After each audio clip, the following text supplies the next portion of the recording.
Right now, let me show you how you can rename your MacBook or generally any Mac computer. So what you need to do is to locate your settings app. So you might have it in the dock, or you might look for the app like this. You essentially just get to the settings like this.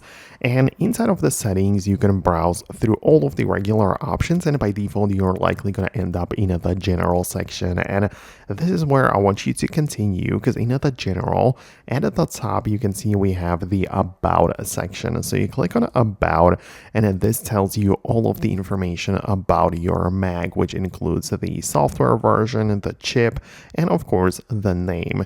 And even though it doesn't seem like it, you can actually click on the name, and you'll get the cursor in here, and you can move around your keyboard, rename it, and just add the different name. For example, if I'm all the way on the right and if I click on the space bar, it doesn't seem like there is a space added, but once I start typing something in or behind the first word, you can see that there is in fact the space in between there. So you can rename it to whatever you want. And now if we come back and go to the About section again, it's just called iMac computer. And that's how this computer will be visible to other devices, for example, on AirDrop, or if you were interacting with others, this is how then this one is going to be named. So I hope it helps.